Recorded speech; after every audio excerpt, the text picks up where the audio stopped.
to hybrid public meetings pursuant to AB 361, which allows for the deviation from the teleconference rules required by the Ralph M. Brown Act. Residents now have the option to attend the meeting in person or to participate remotely. To participate remotely, residents can live stream the meeting at www.prcity.com/YouTube and call 805-865-7276 to provide public comment via phone. The phone line will open just prior to the start of the meeting and will remain open throughout the meeting to ensure the opportunity for the public to comment on each item heard by the Commission. Written comments can be submitted via email to planning@prcity.com. Those received prior to 12 o'clock noon on the day of the meeting to be posted to the city's website as an addenda to the agenda. If submitted written comments in advance of the meeting, please note the agenda item by number or name. Planning Commission meetings will be live streamed during the meeting and available to play later on YouTube by accessing the following link: www.prcity.com/YouTube. And please join me for the Pledge of the Allegiance.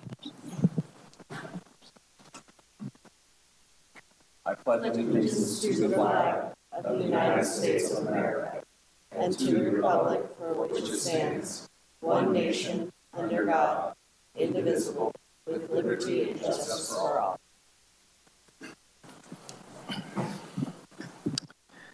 Roll call, please.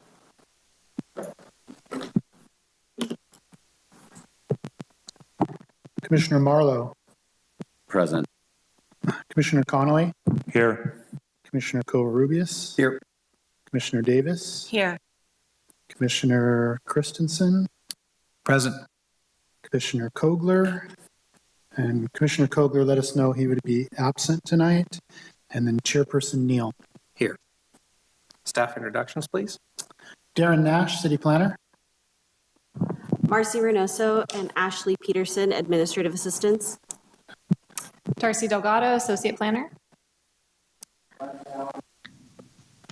This is Annie Branham, Legal Counsel. Warren Frace, Community Development Director. David Athy, Water Resources Manager. And now is the time to open it up for general public comments regarding matters not on the agenda. Is there anybody that would like to speak to matters not on the agenda this evening? Marcy, anybody online? No callers. So agenda items proposed to be tabled or rescheduled. It looks like we have one, a development plan for 19 residential units. Request to convert an existing commercial building into an office with 14 multifamily units and to construct a new building with 5 multifamily residential units for a total of 19 residential units. Development plan 22-22/P22013. I think we're looking for a continuance, a motion to continue for a date certain to June 27th, 2023. So moved. First by Covarrubias. Is there a second? Second. Second by Connolly. Any further discussions? Roll call, please. Commissioners Covarrubias. Aye. Commissioner Conley. Aye. Commissioner Marlowe. Aye. Commissioner Davis. Aye. Commissioner Christensen. Aye. And Chairperson Neal. Aye. Item passes 6-0. So now we enter into the public hearing portion of this agenda. I believe Commissioner Covarrubias and myself will need to step down for this item because I have done work for the Erskine family, and then I think Mr. Covarrubias has a business arrangement as well. So we will turn it over to Chairperson Pro Tem Christensen. All right. Thank you, Chairperson Neal.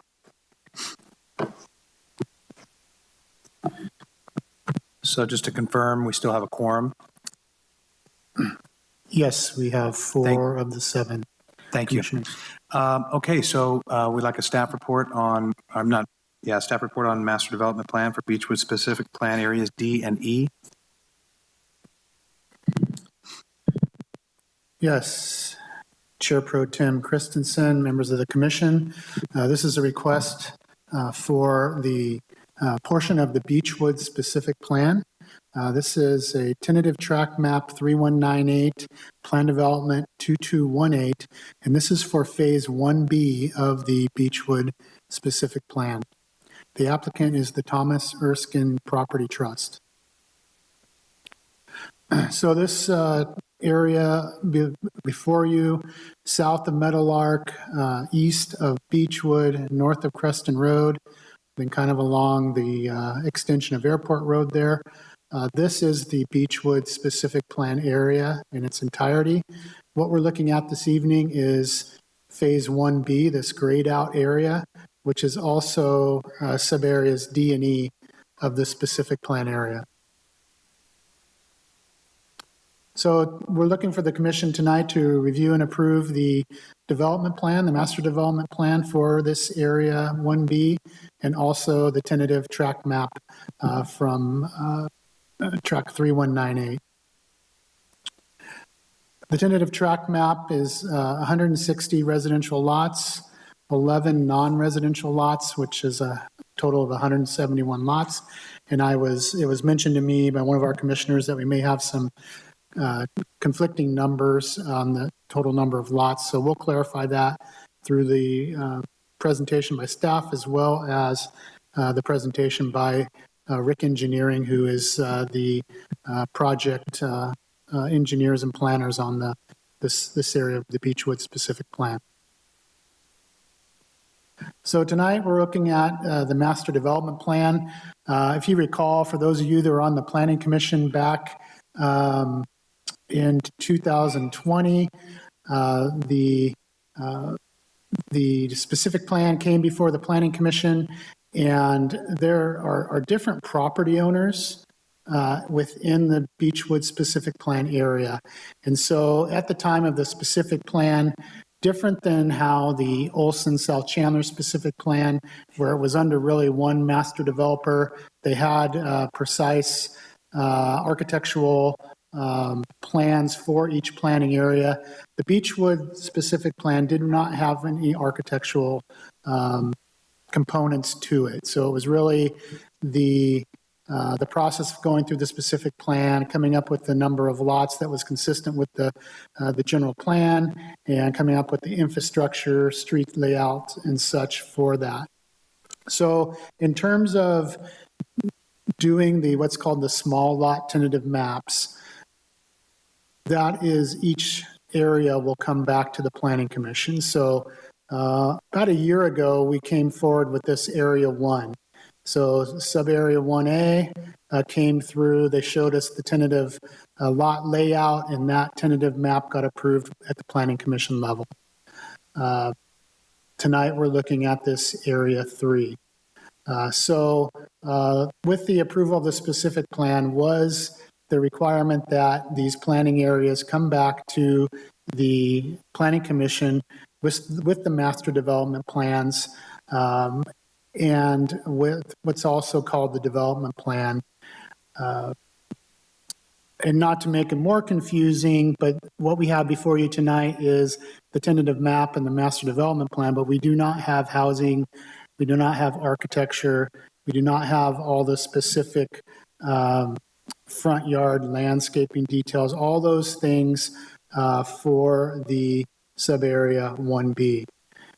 At the point in the future when there is a housing builder, they will be required to come back to the Planning Commission with all those details.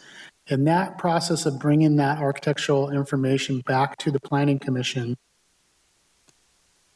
is what we're looking at, will be coming to the Planning Commission in the future. We're not looking at that tonight.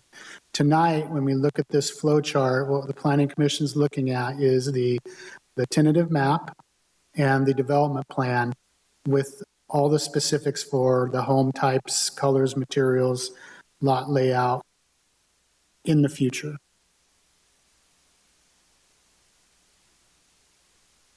So taking a look at the left-hand side up here, this is an illustrative of the whole sub-area 1B, area D and E, that was approved with a specific plan. And to the right is what is being presented to the Planning Commission tonight. So in general, you can see that generally it's the same. These are all single-family residential zoning, single-family residential development. So these are all individual homes on individual lots.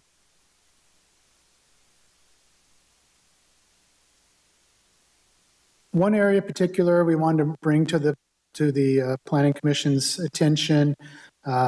We have applicants, representatives from Rick Engineering that are going to get more specific into their presentation.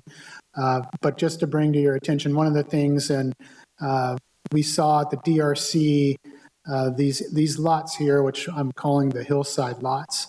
So this is the original layout of the specific plan.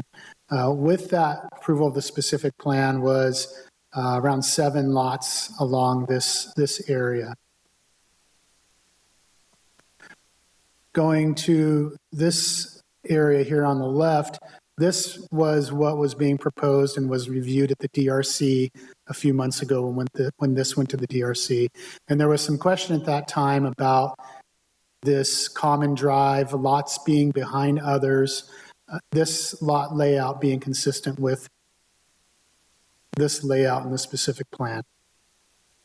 So we've been working with the applicants, and this is one of the reasons why we continued it from the last meeting, the May meeting in Planning Commission, was to take a look at these lots and come back with something that was more consistent with the specific plan.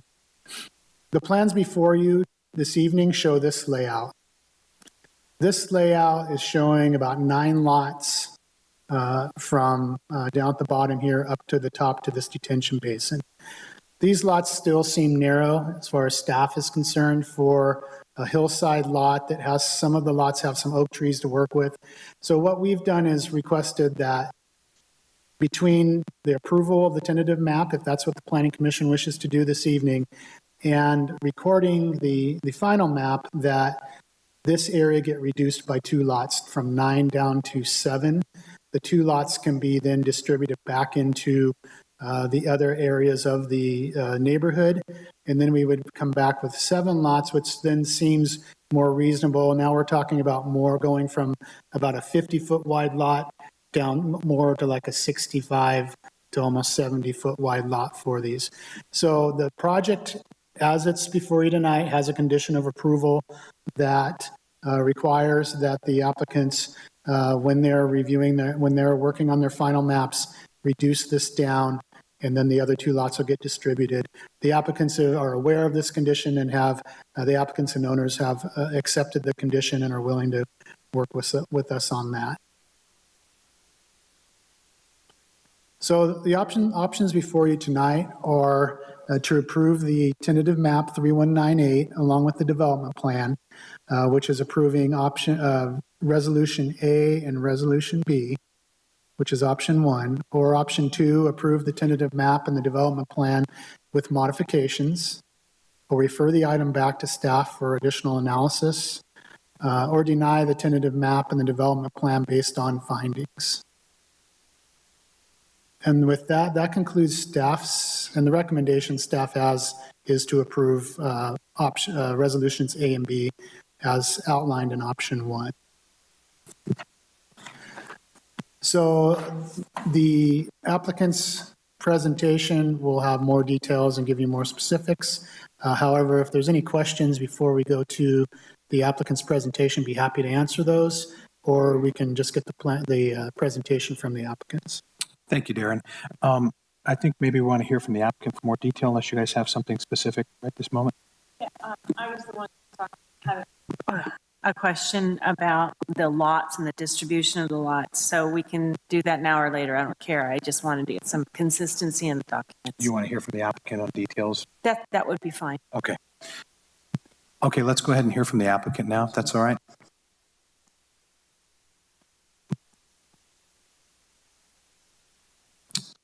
Please announce and say who you are. I'm Tom Martin from Rick Engineering Company. Just a right and left button.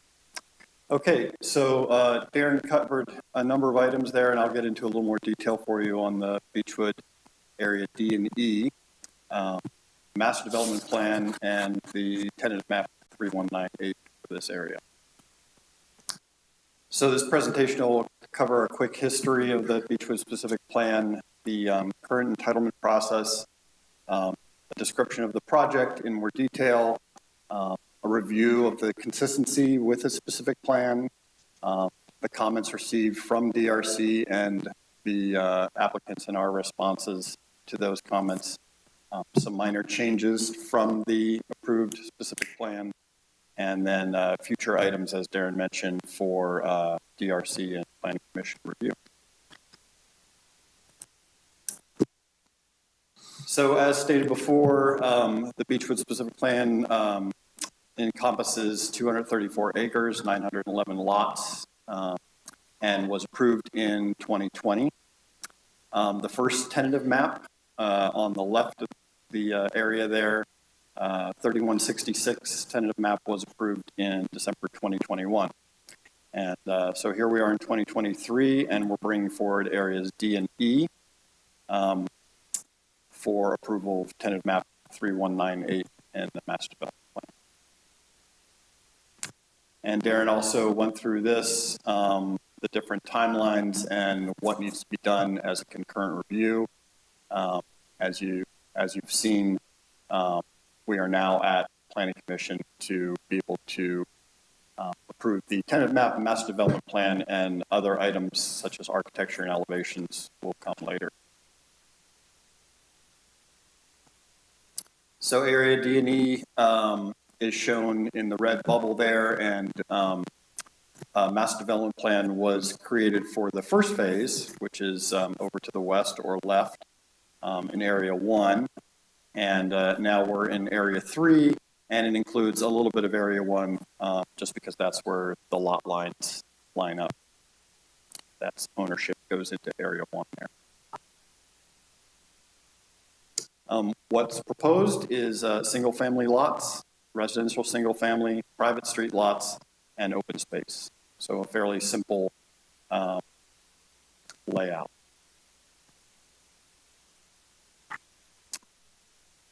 So these two sub areas, D and E, sub area D has 72 single family lots, 2 water quality basins, and 1 open space lot, as well as private street lots. Sub area E is a little denser because of the lack of open space, has 88 single family lots, 2 water quality basins, 2 amenity lots, and the private street lots, for a total of 160 single family lots as shown. So to show consistency with the specific plan that was previously approved, this tentative map and master development plan have consistency with some minor adjustments. So we'll go through the density, dwelling units, lot designs, road alignments and improvement standards, streetscapes, enhanced walkways, water quality basins, planting, front yard landscaping, fencing, walls, and monumentation. I know you wanted to see more on that. And single family lot development standards, including the addition of accessory dwelling units. On the list left is the specific plan, illustrative plan, and on the right is the track map 3198 as it is laid out today. And we'll go into the density, lot size, and unit counts. Or excuse me, it's consistent with the density, lot size, and unit counts. The street alignments and the design of the streets, this is taken straight from the specific plan. We are following all of the same street layouts and standards, medians, parkways, tree planting, bike lanes, etc.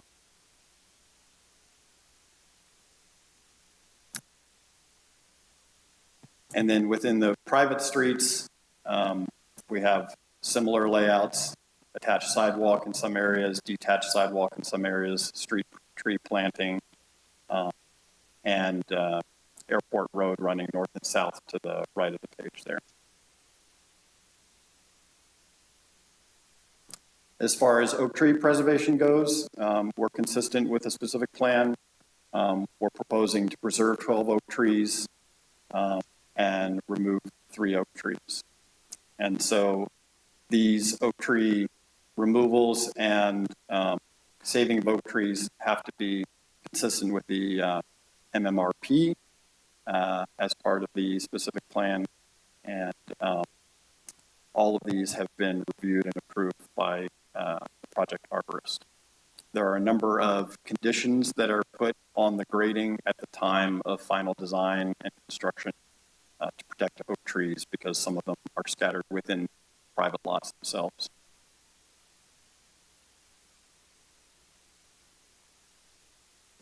Where we do have oak trees, just as we did in the previous tentative map, we have generally put them at lot lines so they could be as far away from buildings as possible.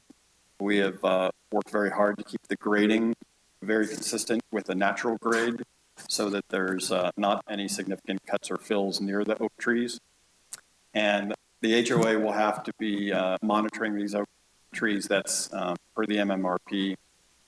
And the CCNRs will notify the landowners of what they can and can't do around these oak trees.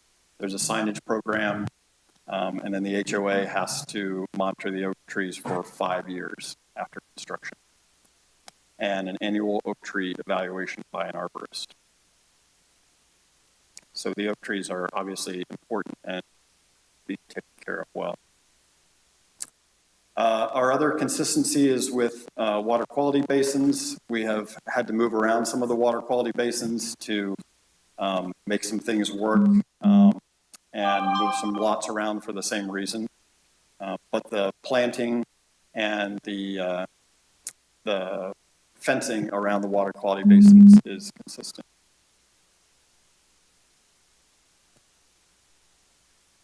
And then there is also consistency with front yard landscaping. The final front yard landscapes will come back with the later approvals, but the general rules for front yard landscaping relegate that it's water efficient, that turf is prohibited in the parkways, and a front yard pallet that's prescribed.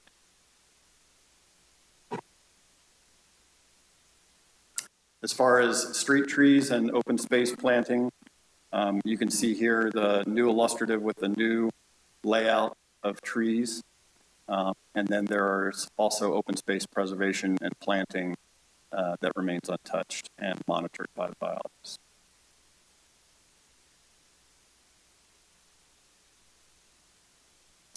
So as far as consistency with the lot development standards, we are keeping the same side and rear setbacks and the same parking and same open space requirements.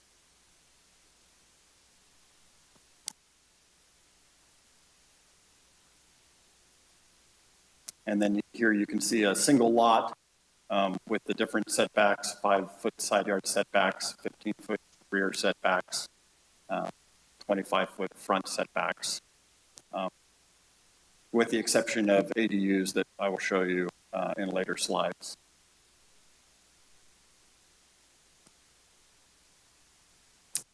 And then in DRC, there was a discussion about fencing walls and monumentation, and so we're providing some detailed information on where these different fences and walls and perimeter walls are. So we've got typical privacy fences between lots.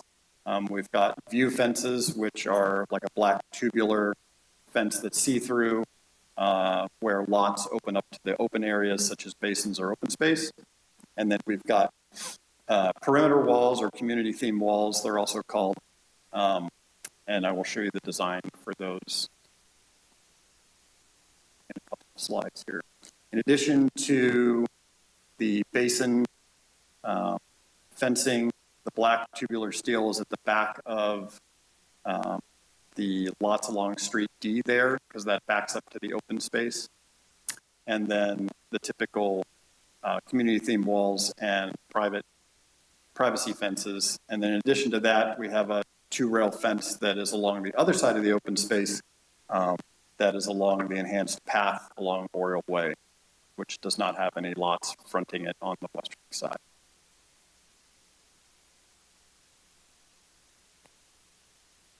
So some of the comments from DRC were that they wanted to have a little bit more information so they could see what these walls look like, which is understandable. Our client, the Harrods, have picked out a community perimeter wall that looks like the picture on the screen there. And Mr. Erskine and his partners have agreed that this community theme wall can be used in their project too. There's a specific manufacturer that makes these, and they have kind of a block pattern. And I'll show you some colors that we have on that as well. And there's some of the standard color options, muted browns and beige colors, and those will show up on those community perimeter walls there along Airport Road and along Ridge Road, where you have lots fronting the larger roads. Excuse me. Block walls on the interior, where lots front the smaller private streets.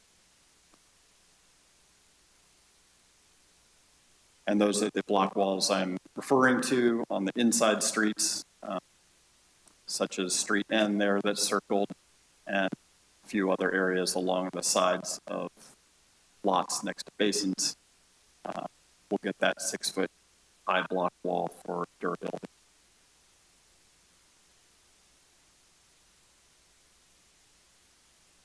More of the same on the location of the block walls. And then monumentation was also discussed at Development Review Commission. And this is some additional information on the monumentation walls. So we have the entry wall mount monument, entry monument with a wall mount and freestanding. And I'll show you the kind of different areas for that. So we've chosen a beige block for that pattern, and then a stone veneer for the freestanding walls.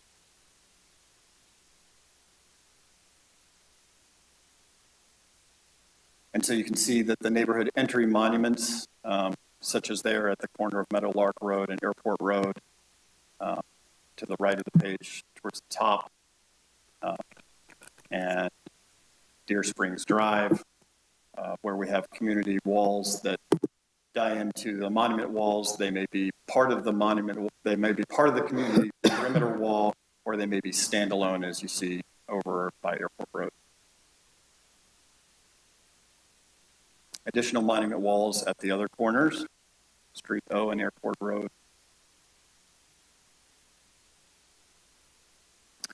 So the minor changes that we have from the approved specific plan basically relate to some minor street alignments that I'll show you that were needed to be able to reconfigure lots, the water quality basin design and locations, as I mentioned, and the development standards for ADUs.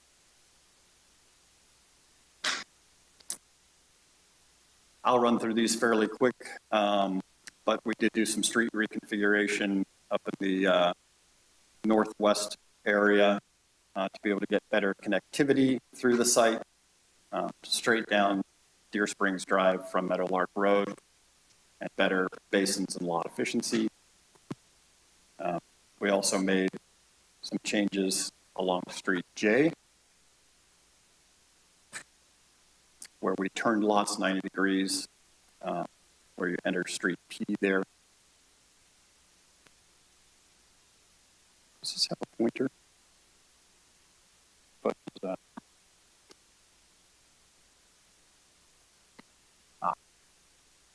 okay.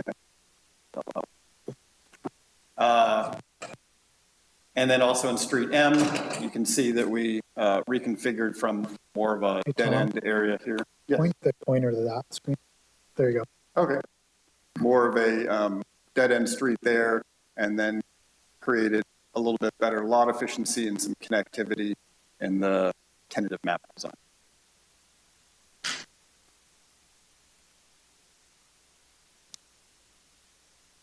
In addition, during the tentative map design process, we are introducing 3-to-1 slopes for the basins and the perimeter tubular metal fencing for safety.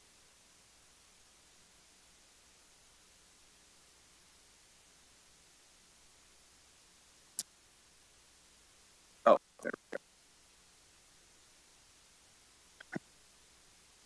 This is a fancy presentation. So other minor changes from the approved specific plan are that we're bringing forward the ADU standards. As you can see, as most ADUs have, there are some reduced setback allowances.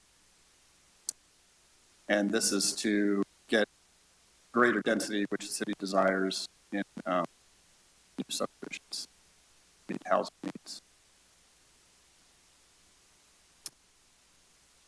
Here are some examples of potential ADUs. We have a number of different examples on 2 different slides, and we can go back to this if needed. But there's ADUs that are within the buildings, the attached interior ADU, within the building, at the back of the building, separated garage, detached at the rear. An attached ADU above the garage is a possibility, attached in front of the house, attached separate from the house and the garage but at grade, and then a detached ADU at the front of the house. So those are all ADU options to provide flexibility for the builder that may come in and want to utilize ADUs in development.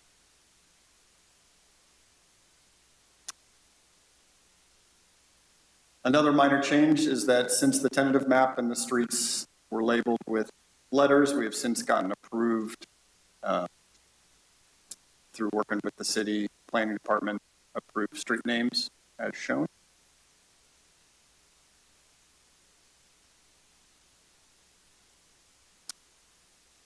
And then the future DRC review items, as Darren mentioned, fence and wall colors for common areas, final details for freestanding neighborhood signs, landscape plans for the common areas and water quality basins. And at building permit, architectural designs for each stock and model house plan, the wrap details for all the elevations around the outside of the house, and then setbacks for the primary ADUs and detached accessory buildings. In addition to building permit, Planning Commission will need to review the front yard and street side yard landscape and irrigation plans, lot fencing and wall plans, materials and colors, and the utility plans as is typical for plot plans at building permit.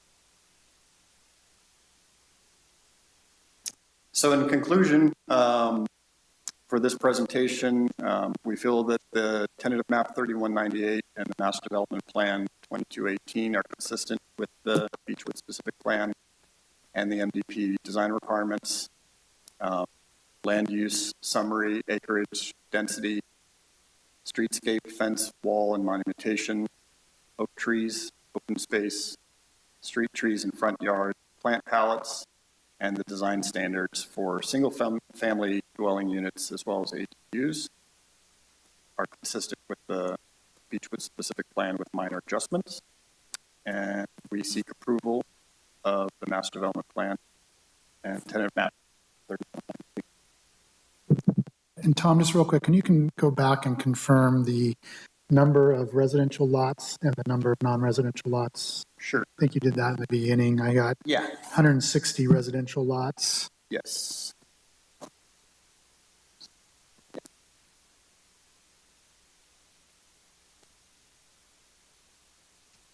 believe it's the same that was what I read in the staff report.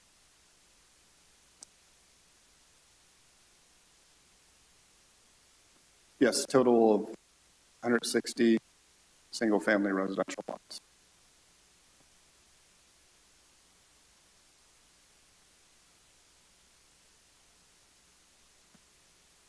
Great, thank you. Yeah. Okay. So let's start with commissioners that have any questions for staff or the applicant. Commissioner Davis, did you want to start? Yeah, I just wanted to say I saw in the staff report the 160 that you mentioned. Darren, where I was seeing some other numbers on page 2 of 425 in our staff report, it said 164 residentials with 17 amenity lots totaling 181. And then I was seeing what Mr. Martin and you have presented in the early report, the 160 and 11. So just to make sure that that we're talking about the same numbers there. I think I saw 164 on page 2 of 425. I also think originally, Mr. Martin, that your communication, no, I think you did say in your memo 160 and 17 amenities, I think originally. Could you explain that difference? Because that was 177. Okay. I think that was in attachment 4, and I realized it's kind of been changing and evolving. I just want to make sure that we're all on the same page. Yes. No, I know that the 160 residential lots is definitely correct. The extra 4, that was 164, may have just been a typo that came from the previous plan that had those flag lots that Darren was talking about that were taken out. So there were 4 lots lost there. I figured maybe a variance was the change with the hillside lots condensing down from, I think there was, I don't remember what the difference was, but that made a lot of sense to me. But I just want to make sure that the numbers were right. And then just a couple, can I just ask a couple questions on the same way? Okay. Explain to me, I think Mr. Erskine also has another property that'll come to us at another time, correct? Yes. Lower in the development. Yes, he has, and I can show you, that's area I, which, right better down here. This 6, yeah. Area. Yeah. Okay. Yes, he also wants to. And part of the planning area 4 is another developer that you're not working with. Who is that again, Darren? That's the Hubner property. The Hubner property. Correct. Okay. And so I guess my question to you, and I know you've had some communications with the Harrods, is the intent to have some sense of continuity and look, there on Meadowlark, et cetera, with the monument signage. Is that kind of the idea, is to have that continuity? That is the idea, yes. Yes, that's one thing that the planning department really wanted us to do was pick a wall style because we are in final design for the Herod portion right now. And so, it's time to pick a real wall style that's going to stay consistent. And so once we worked with the Herods and figured out what that would be, we then went to the Erskine's property and said, we'd like to put this in the presentation for this tentative map and MDP, and they agreed to that. So, okay. To me, that consistency and look is a good thing. I just wanted to ask a question about that. And then is the idea that each developer will, I know that I saw some of Tom's names there in the street, is the idea to have their own monument name, development name on that monument sign? Probably so, since it will probably be different phases, potentially with different developers, although it could be the same developer, but I think that typically they would want to name their neighborhoods a little differently with I'm probably signs. Am I right about jumping ahead a little bit, but I'm trying to envision, down the line. And if we could talk about the oak trees for a moment, can we go back to that one slide? Yeah. I know that I heard in your presentation that you had mentioned that you were going to put the oak trees kind of on the lot line, keeping them as far away as possible from the structures. I'm assuming, I have 16 oak trees in my property, so I've just kind of gone through this, and I carry the responsibility of maintaining them. It's very expensive. So I'm assuming it would be the homeowners association that would make sure that those trees were maintained, or if it's really on the lot line, I mean, who pays for the tree trimming? Right. Yes, I think it's a shared cost between the two lots, and I think it was identified on here, maybe it's a little later. Yeah, here we go. So the CCNRs will notify the landowners of what they have to do when they buy the lot. You know, that's their rules of engagement for owning that lot.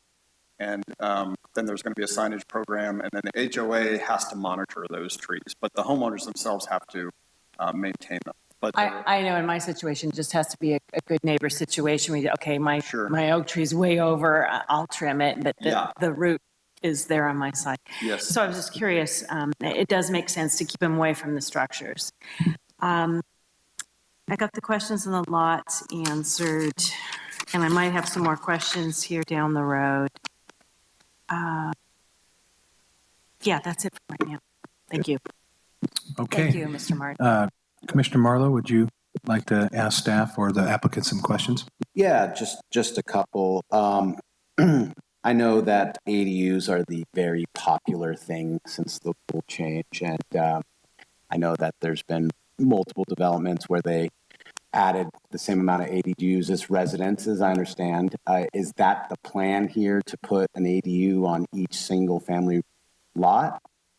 I would say it's an option for the developer to do that. From my experience, and I'm working on development that has ADUs right now, they're ending up being about 50-50.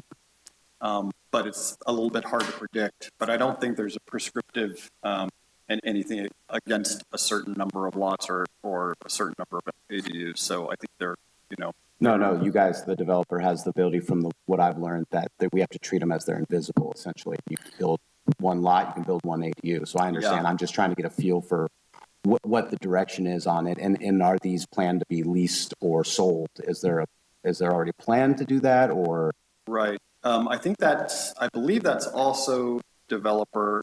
That's a little bit in the legal realm that I don't know if Darren has the answer to that or not. But I mean, at first it's owned by the property owner. I imagine they could rent it out just like they could rent out, you know. Well, I'm saying the whole lot itself. I understand that the ADUs typically come with the lots. I'm saying, is the plan for the whole development to sell these lots or to lease them out? Because there has been lots or projects in the past that have become now they just rent everything out, which is everyone's prerogative.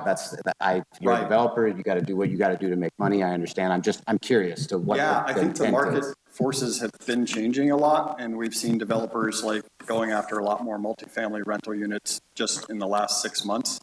If I had to guess, I would say that the single family units will be sold off as individual lots, especially if a national home builder like a Williams Homes or Wapastanos or Shea Homes, you know. Yeah, that's good. That's good to hear, because I would like to see them more for sale, but again, it's everyone's prerogative. And I know that there's 2 more that are going in that I have personally been involved in, that it seems like a lot of competition for renting these things out, because it's become a very popular item for people. So I understand that, and then appreciate that. And then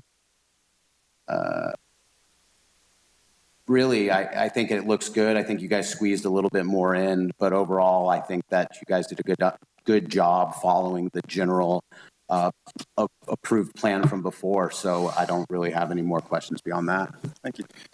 And Mr. Chairman, just a little bit of clarification on the accessory dwelling units for this sub area. So recently, we've seen some of the small lot cluster type single families with the Olson South Chandler plan that we've had developers come and want to keep all of the lots and then rent out each lot. And then both those projects add an ADU, accessory dwelling unit, to each lot. This project here in Beechwood, this Beechwood plan is all residential single family. It doesn't have the mix of uses. There are some multifamily lots, but large units under one roof in Area J. So we'll be seeing Area J at DRC soon. That's a Herod-owned subdivision or planning area. But this one here is all single-family residential lots. And this development plan, they're showing you setbacks, they're showing you garages. The accessory dwelling unit they're showing as options if an owner decided that they wanted to have an ADU on their property. So these are just different areas depending on if it's a corner lot or if it's a narrow lot. how somebody who buys a lot, has a home built, and wants to have an ADU, whether it be built at the time of the new home, or if they wanted to some years down the road, the specific plan, it's laying out options for how an ADU could fit or not. But we're a little different on this we don't have a developer who's automatically intending on doubling the density here with the ADUs. It's going to be we're not even sure if Mr. Erskine plans on building these with some of the owners here, or if it gets sold off to a production builder. That will all come back when we know that more specifically, and it'll come back to the Planning Commission when we get more information on the types of homes they want to build. Then that'll all come back to the Planning Commission. That's really good. No, that's good input because, yeah, I think actually it's great in that aspect if they're selling the properties and then someone down the road owns this property and they want to build a little granny unit ADU, then they have the option. I think that's probably part of what the law was intended to do. And, obviously people are using it for other items. And I know we've added 200 to 300 ADUs in the last 3 months since I've been on the Planning Commission. And again, it's allowed, it's legal, and I understand. And I think that's understanding that the properties are going to be sold. Potentially someone could come buy them and build on them, hire a builder themselves potentially, or would it be more of a development type thing, but they're all going to be sold essentially? Yeah, I would think that it would be a production builder that would come and they would use consistent architecture and, that kind of efficiency rather than one design of it per lot at a time. Yeah. Cool. No, that's really good clarification. I appreciate that. Thanks, Darren, for that clarification. I think that was helpful. Commissioner Conley. Yeah, I have a few things. With regard to the package here, it looks like the hillside lots based on a specific plan, and the illustration is not in order, but it looks like it started out as 7, then went to 13, and because of DRC concerns is now back to 9 or down to 9. So I think that's the hillside lot history. Started out as 7, went to 13, now because of access concerns is 9. So 9's the final number on there. So a little clarification there, Mr. Chairman. Yes. So when you look, and that's correct, but we're actually requesting, and this project is conditioned to go from 9 back to 7 to be consistent with the specific plan. The 9 lot version shows 50-foot wide lots.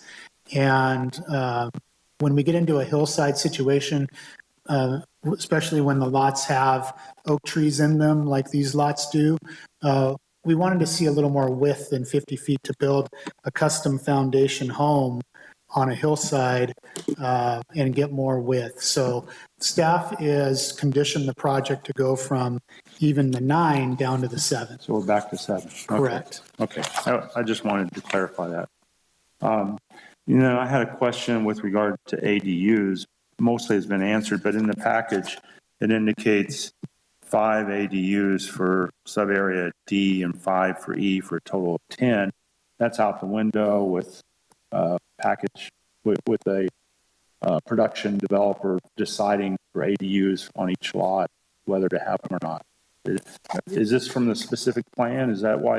Is this old information? The minimum for the city required. Yeah. It was a minimum as part of the specific plan. Oh, I see. It's a minimum, but you can go more. Okay. So the specific plan anticipated a certain percentage of the whole Beechwood specific plan area, and I think through a percentage on each planning area how many ADUs they could have. There was a part of the environmental impact report for the Beechwood specific plan. ADUs were used to satisfy some of the lower income housing. So I think that's where that's coming from. So that was a minimum. Okay. We'll see, But it's open for more. Correct. Yeah. Okay. And then my final question, and I've noted here in relocating the basins that some basins have been enlarged and some removed and maybe reconfigured. My concern is that with the revision in the basins, are there revised drainage plans and calculations to be submitted to the city for review to make sure that the revision matches the drainage needs for the area.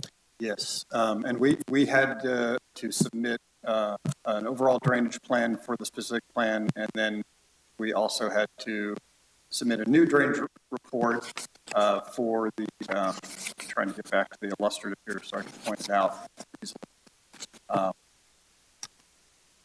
We had to submit a new drainage report with all the calculations for these drainage basins specifically as they sit, keeping the same routing, the same points of interest. All the water has to go to the same place that it originally went. It's all detained. And a lot of the reason for expanding the basins was during the process between the specific plan and the tentative map. What we had to add was a wetland feature here because there's we have to do a wetland mitigation, and we were working with a biologist in the meantime between the two, and that took up some room that then squeezed a basin that then had to be moved over to the other side of the street to get the same amount of basin. So the manufactured wetland kind of came into play with that too. Will these basins be able to be used during the dry season for like open space, or will they be kind of fenced in? Yeah, we're proposing for them to be fenced off. We're not proposing them to be used for play fields or anything like that.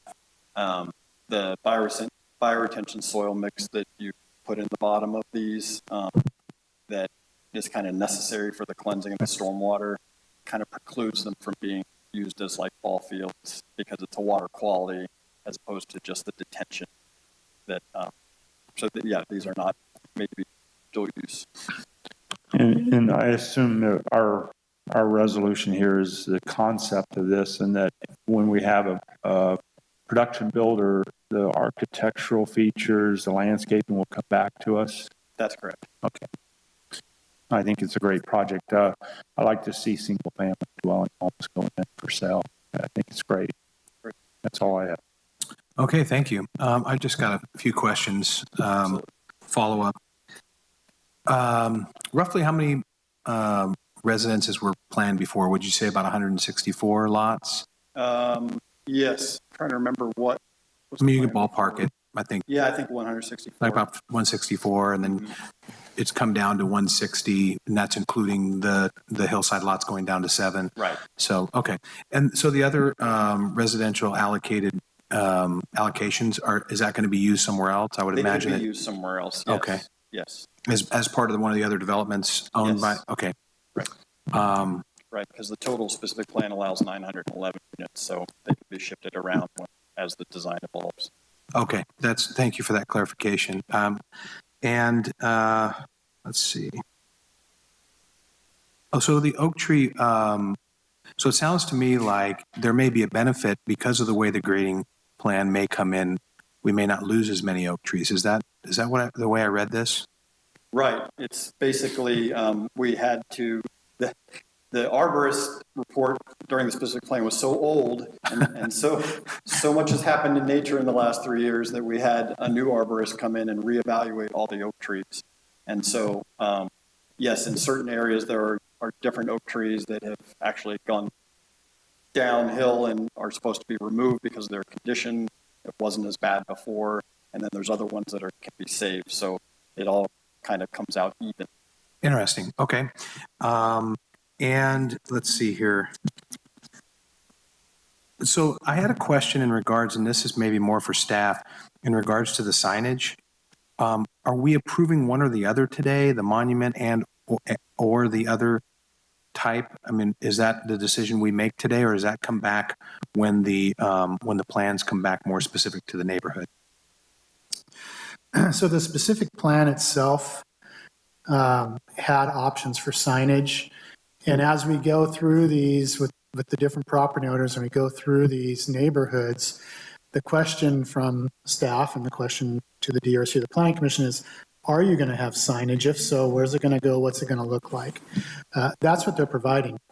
It's possible, and I know the Harrods indicated on some of theirs that they may not even put up signage. I mean, this is a relatively small neighborhood to have welcome to, Sure. such and such neighborhood. I'm not even sure what you would call area D and E, except here's area D and E, Yeah. And I think we don't know at this point. We're just trying to get the details Okay. with this master development plan so that if it does come up, we can have at least consistency. And I think that's what Commissioner Sherry was alluding to, was just trying to be consistency among the planning areas. And that's what we're trying to do is, hey, we keep saying, we're going to have the final details of the wall down the road, but let's get to it now so that we can start using it.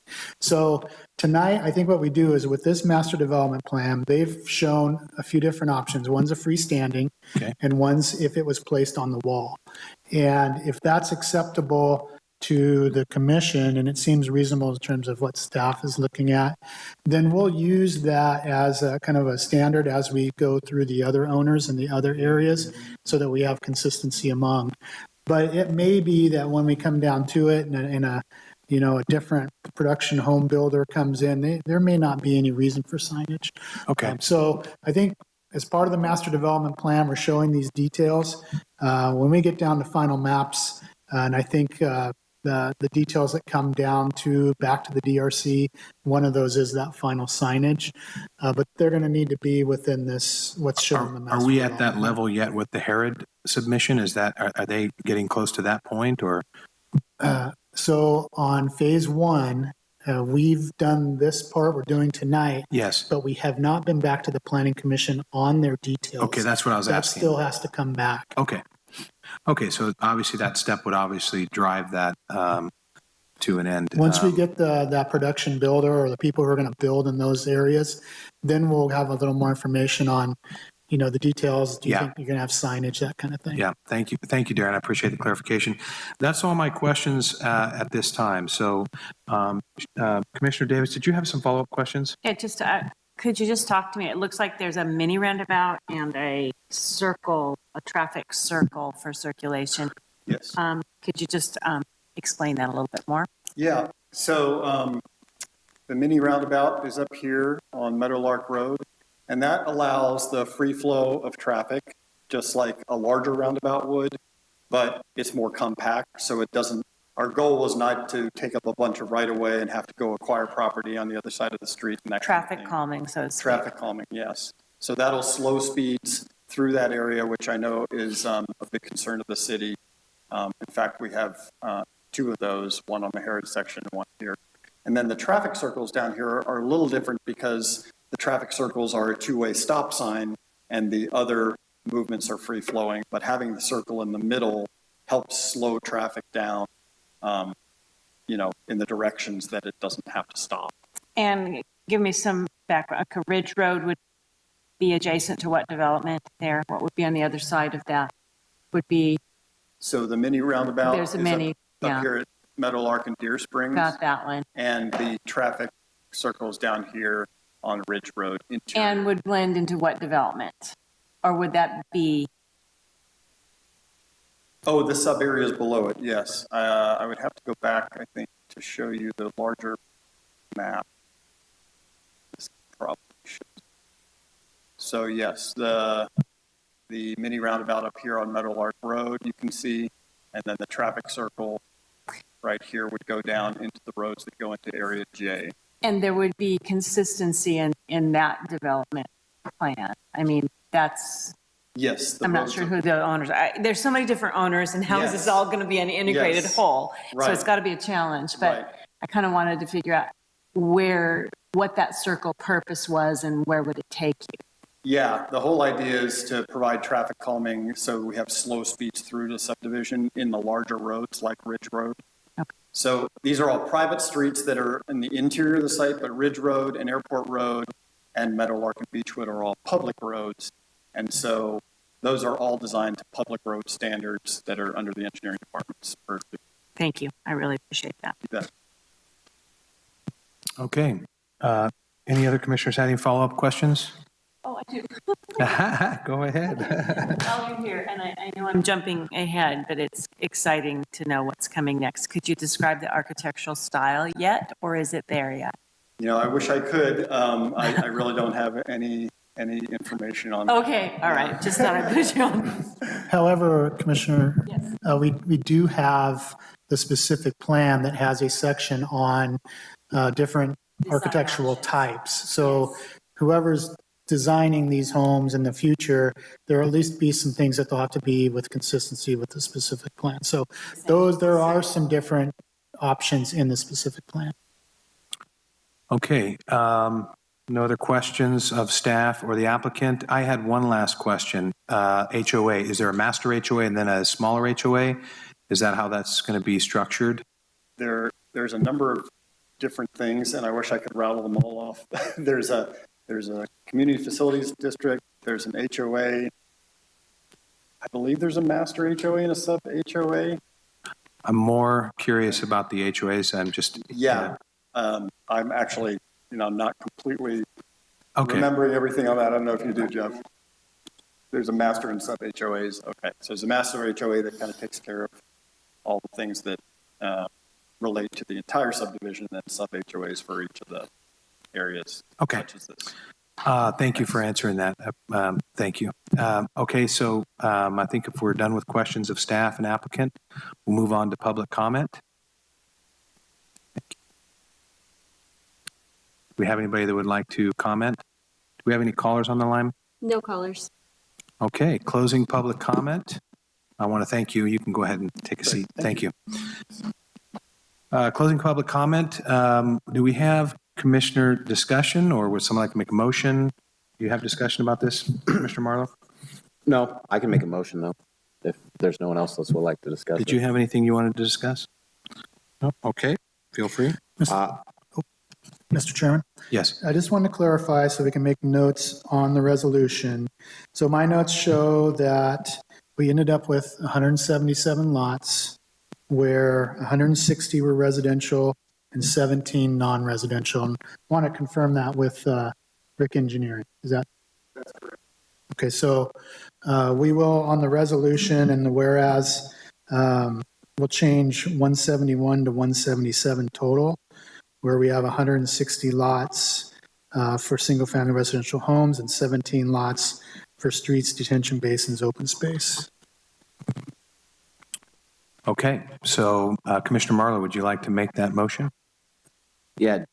Do you need me to include that in the motion, or will you? Please. Okay. And you said 160 and 177. It'd be a total of 177, where 160 lots are residential, 17 are non-residential. Understood.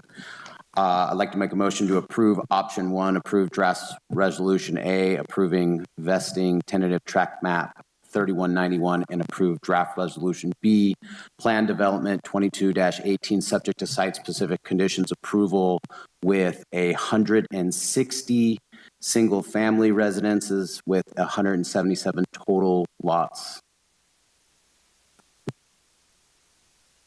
Okay, do we have a second? I'll second that. Okay, roll call. Okay, yeah, hang on. Are we including approval of those monument signs, or should we talk about that? So that's a good question. My understanding was, the explanation from Darren was the specifics of that will come back with a specific submission for the plan once we have greater detail. They currently have the option of a monument or a wall sign or nothing at all, is the way that I understood that. Is that correct, Darren? Yeah, let's just take a look at them real quick. So this is what's being proposed. So there's a small kind of entry-level sign. This looks like it'd be a separate freestanding sign, kind of at the entry where the wall comes into the street. There'd be a small 3 to 4 foot tall sign. If it was placed on a wall, it's indicating that it would be, metal letters, individual on the block. So I think it would be helpful if we had some specific comments on if these, if we had some concerns with these, or what we can do is we can take these details and bring them back when we come back with the more of the DRC package, or back to the planning commission with the architectural details. That was my understanding, is that we would do that then, but go ahead, I'm Because sorry. I don't want to ask the motion maker to amend the motion. I would like to do that, have it come back. I was under the impression that that's what was to take place once we knew more specifically the request from the applicant for further development do detail. I will amend my motion to request that any signage or monument signage or wall signage be brought back to the commission for approval. Good clarification. Do we have a? Well, I'd like to, as I seconded that, I wanted to ask about sub B. Did your motion include approval of the draft resolution B as well? I mean, Yes. I saw A, but okay, Yes. B. Okay, Yeah, B's included. 2218 or 2118 or whatever it was. Okay, so option 1A and 1B is what our Yeah. that's correct. Okay, and I would agree with as a second to your amending for the signs to come back to the DRC. Okay, any other discussion? I said the planning commission. Would it be subject to the planning department if that came back to the commission or to the DRC? This would be a tract improvement. So I would say that these come back to the DRC with prior to construction as a tract improvement. Because what's going to come back to the planning commission is more the individual housing types on the lots, not this perimeter wall type. And all of that's getting approved here and established here. But I understand that there's still, would like some additional eyes, some additional review on the signs, and we can have those come back to the DRC. Or if you would like those to come back for the planning commission, we could make that happen as well, since we do have components coming back. I don't know. What do my other commissioners think? I think that. My opinion is I'd like to see it come back at the commission with the total overall concept plan, in my opinion, but that's just We can do that. my And opinion. I agree. I'm good with that. Yeah, I'll keep my amendment because I said to the motion Okay, for the planning commission. I'll second it with the amendment. And I think that's important because it's part of the cohesive plan. And as you said, how is it going to integrate with the other neighborhood? Yep. Okay, so if we have no more discussion on that, roll call, please.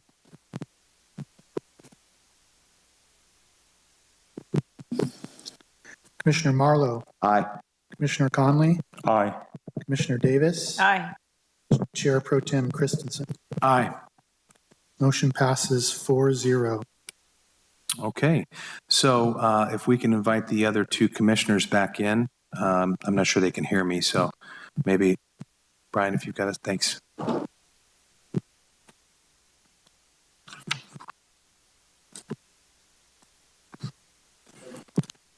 Thank you, gentlemen. Thank you. Have a great night. And I will relinquish this back to Chairperson Neal for the remainder of the meeting.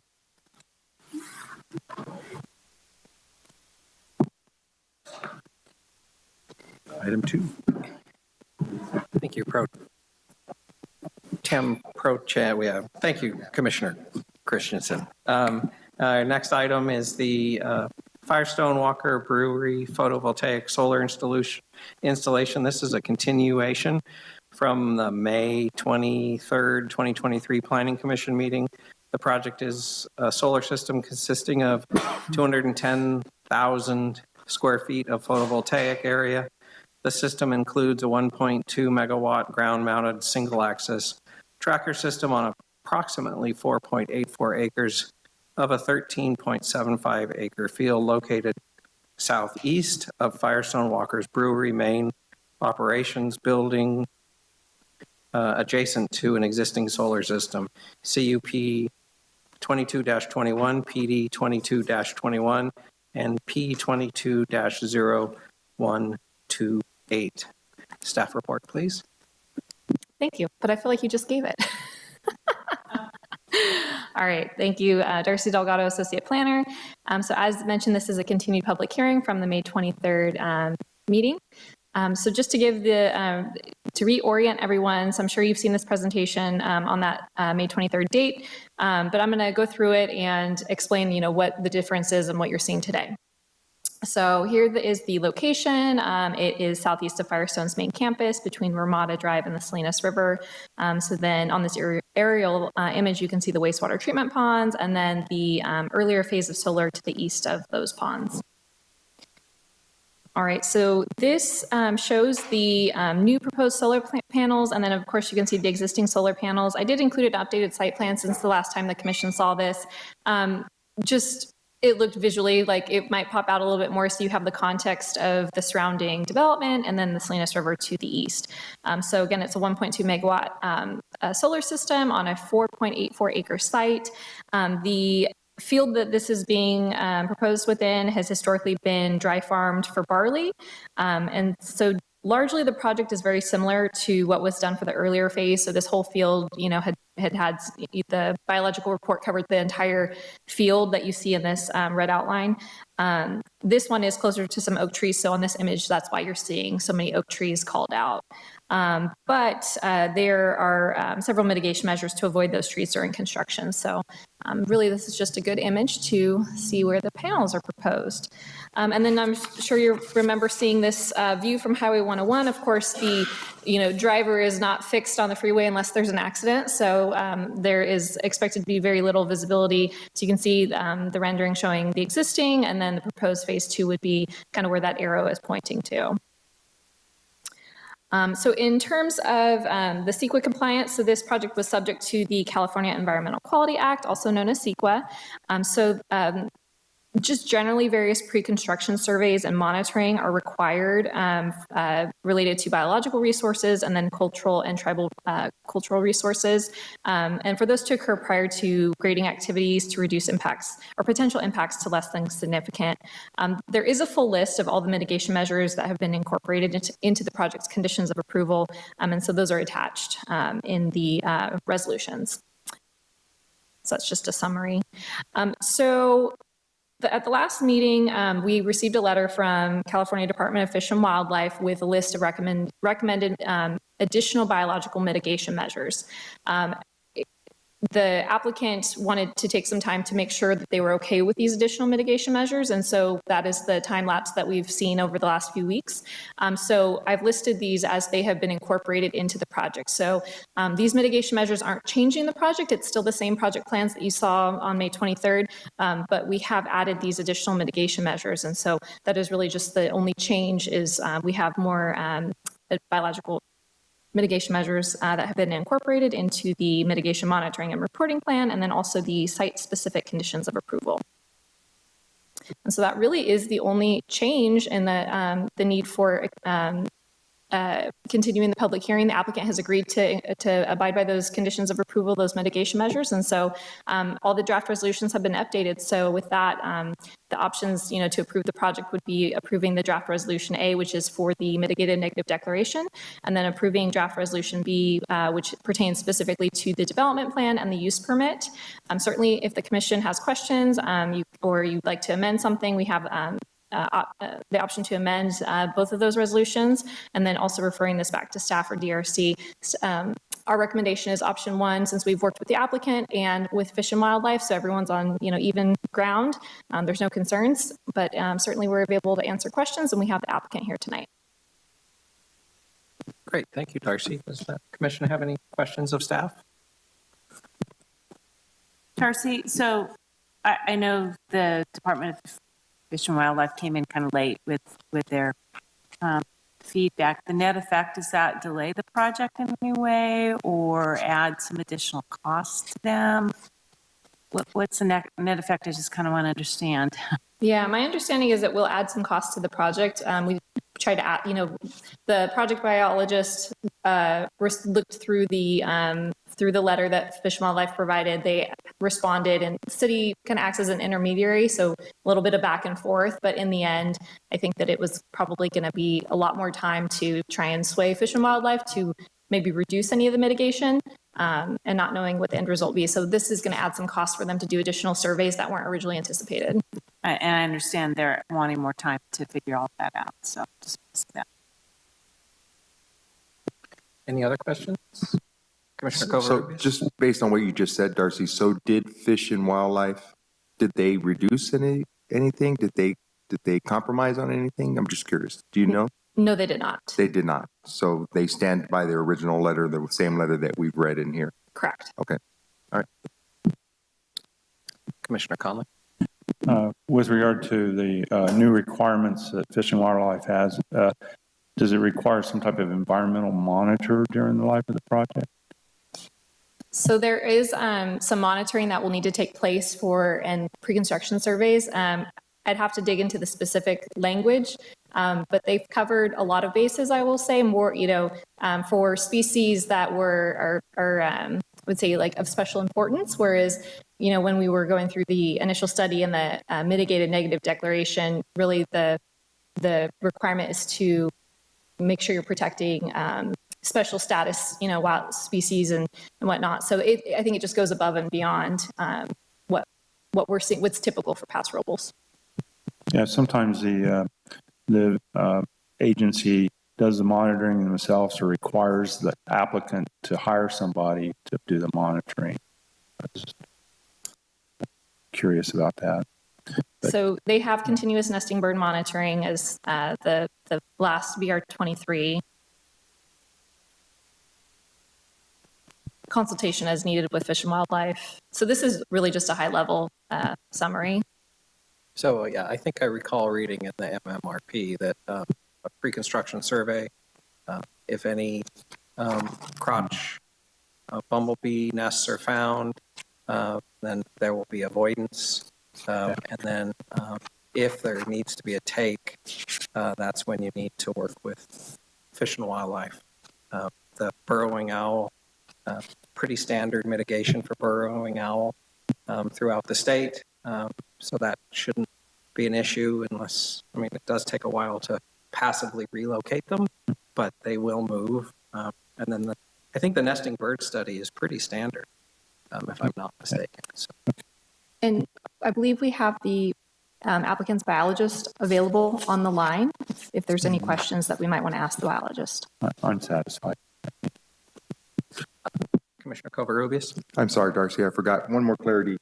Under the cultural resources, the study that was done, it indicated that it recommends, it's not saying it requires or it's asking to be required, it recommends that because they're afraid of encountering any potential unmarked human type stuff.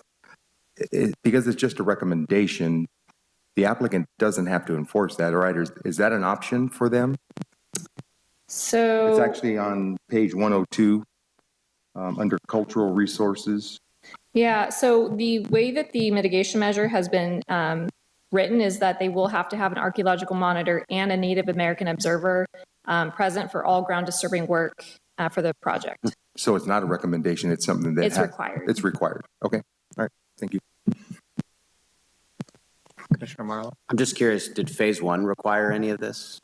Very similar to phase one. So the same requirement, I believe, for cultural, and then the BR 15 through 23 was not required by California Department of Fish and Wildlife as part of phase one. I don't know if maybe the project didn't, get too much attention from them, but the same mitigation for the most part for, all mitigation listed was applied on phase one, except for this project does have some proximity to oak trees. So you're going to see a little bit more mitigation specific to oak trees and then nesting birds. Sure. And then with the ground disturbing, I've done projects before where we had to have Native American archaeologists. And with that, if these are driven piles, and maybe this is a question for the applicant, how do you monitor, and maybe it's a question for a biologist, how do you monitor that you're not disturbing, remains if you're driving piles in the ground? I'm just curious on that. Does anyone even know? I mean, you're not going to know they're down there. So we'll rely on the cultural, the cultural representative to be involved and the monitor as well. They'll work together. And just for phase one, they actually did find some remains down there. This is real close to the river. We know it's a sensitive area. This type of project, it's not a building. There obviously is some construction and trenching and things. So we have the proper mitigations in place. The Native American tribes have been notified of this project. So it's a continuation of the one before. Everyone worked well together. The monitor, the cultural folks, Firestone Brew, the contractor, and got the other one built without any specific issues. So. No, that's great. I was just more curious from a actual how you execute it standpoint, but it's good to know that they're playing ball and helping out, working as a team. So I know they can be challenging sometimes. So cool. Commissioner Conley? Just a typo on page 102. I think it's attachment 5 instead of 3, and attachment 6 instead of 4 on the options 1A and 1B.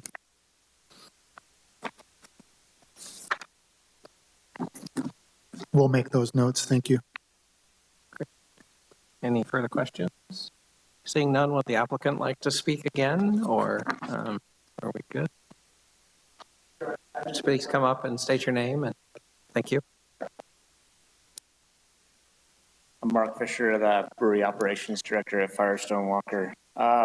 Thanks everybody for helping us out through this one.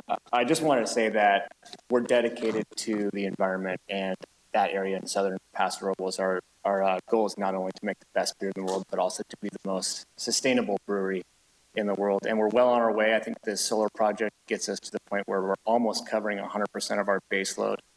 And it's just a great project altogether. And for the CDFW folks, I just wish they could see that land. I've been parking on that land for 10 years. As dry farmed ag, it undergoes heavy plow and chopping annually. Right now, it's basically down to dirt.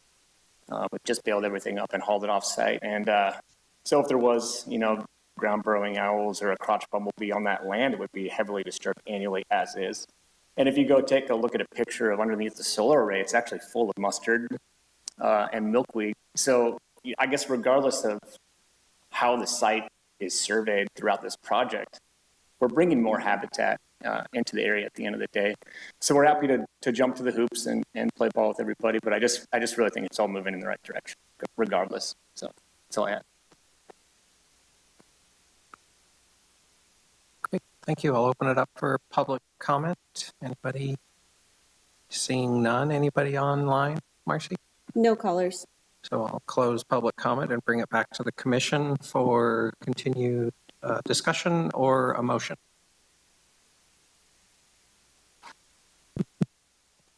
Any questions? No question. I'd like to make a motion. I think we're going to have to do two of them. Would you like two at the same time or one individually? Individually. Okay. So I'll start with first A, approve draft resolution A, certifying the mitigated negative declaration for the project. I'll second that. Who's going to Rochambeau for that one? All right, we have a first by Commissioner Covarrubias and a second by Davis. Any further questions or comments? Seeing none, roll call, please. Commissioner Covarrubias. Aye. Commissioner Davis. Aye. Commissioner Marlowe. Aye. Commissioner Connolly. Aye. Commissioner Christensen. Aye. Chairperson Neal. Aye. Motion passes 6-0. Then I'd also like to motion that we approve draft resolution B, approving plan development 22-21 and conditional use permit 22-21, subject to the site-specific conditions of approval. We have a motion. Is there a second? I'll second that. We have a motion by Commissioner Covarrubias and a second by Commissioner Davis. Is there any further discussion or questions? Seeing none, roll call, please. Commissioner Covarrubias. Aye. Commissioner Davis. Aye. Commissioner Marlowe. Aye. Commissioner Conley. Aye. Commissioner Christensen. Aye. Chairperson Neal. Aye. Passes 6-0. So that does it for the public comments or public hearings this evening. Thank you very much. Discussion items, any discussion items, Darren? No, sir. Okay. Consent calendar, we have a whole pack of DRC meeting minutes. Any Motion to approve or comments or I move to approve the minutes as they stand for the DRC minutes. Is there a second? Second. I have a motion by Christensen and a second by Marlowe. Any further questions or discussions? Hearing none, roll call, please. Commissioner Christensen. Aye. Commissioner Marlowe. Aye. Commissioner Conley. Aye. Commissioner Davis. Aye. Commissioner Covarrubias. Aye. Chairperson Neal. Aye. Passes 6-0. Great. Other reports? Do we have any reports? That Paso Robles Street, did we meet yet? Yes, I think Paso Robles Street met last Thursday. Nice. I know they're getting ready to put together a package for review to the city council just to check in and see that they're heading in the right direction. Don't know if there was anything more specific on that, Commissioner Christensen or Covarrubias to report. No, I think you nailed it, Darren. Yeah, the PowerPoint presentation, Warren and the team have done a great job with it. A couple of requested maybe some additions, some changing a little bit, but other than that, fine tuning it, and then we'll review it once again before I think it goes formally to council. But yeah, good progress made. Yeah, I would agree. That was a good meeting. Great. And housing constraints and opportunities, we have not met in a while, but the zoning, I'm hoping it's going well. Well, not really, because I'm not excited about reviewing it, but I will. So we were initially thinking we were going to bring some drafts to HCOC with a follow-up to Planning Commission in June, but we realized that we need more time to work on it. The reason is the different articles are interrelated, and so some of the context is not there, and it's hard to bring half of something to get opinion, to get feedback. And so we're really shooting for August now, and to do that joint, do HCOC on, let's say, a Thursday with Planning Commission on the following Tuesday. So that's the goal. I hope we stick to it. Things are going well. It's just, again, we don't want to bring half of the information. That's really the only delay.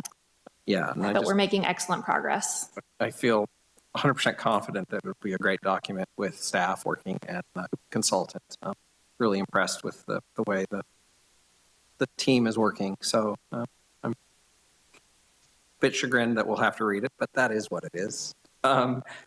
Development Review Committee rotation schedule. It's the last one, last item or last paper in the packet.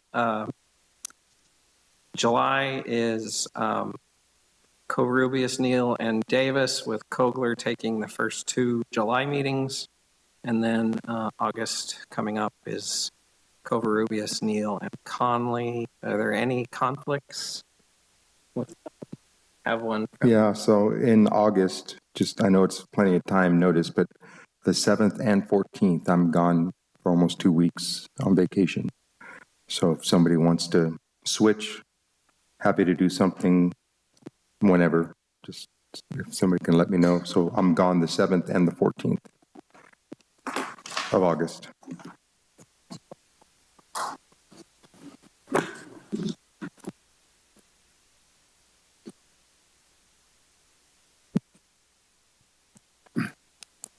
We can make that note and then check in when we get again next. Sure. So look for the Okay, thank you. 7th and the 14th of August. Okay. Good. I'd volunteer, but I'm already there.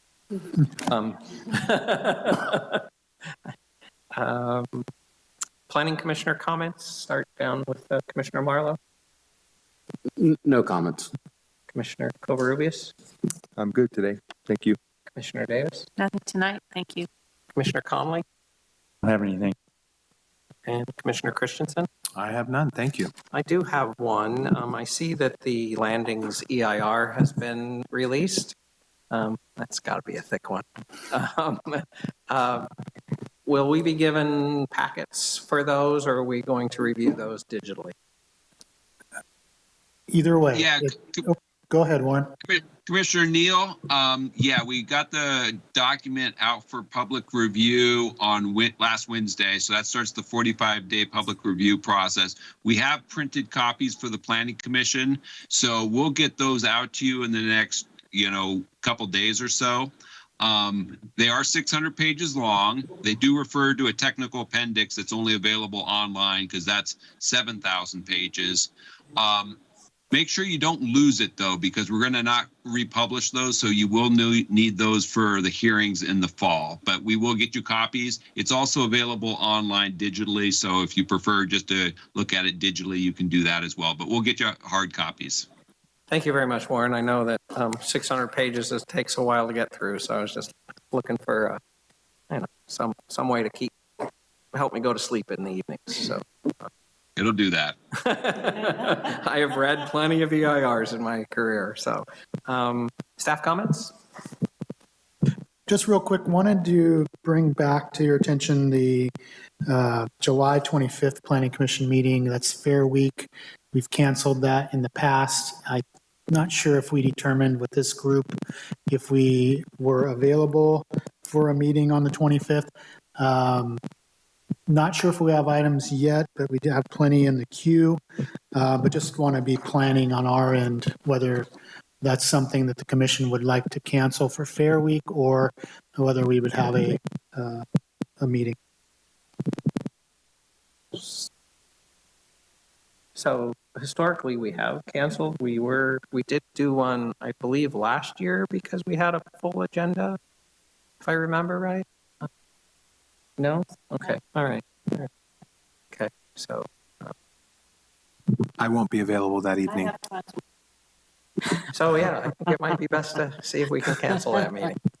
Sounds like it. So we will cancel the July 25th Planning Commission meeting during Fair Week. Thank you for that. I forgot to mention July 10th and 17th DRC. Commissioner Kugler will do it for me. Where it shows me down for July. So July 10th and 17th. Commissioner Kugler. You're covering for Commissioner Kugler. He's covering for me. Yeah, he's covering for you. And I think it says that on the very last page. It says the 10th and the 17th. Kogler. Right. Thank you. And I just wanted to remind everybody for the harassment prevention training, it's the online option or the in-person option. If you do the online option, please make sure you capture your certificate and send it to me. It does not automatically upload. So if we do not get that certificate, you got to do it again. So just keep that in mind. I did it today in person. It was good. Yeah. Thank you. So any further staff comments? Warren, do you have any further comments? Nope, I'm good. Thanks, everyone.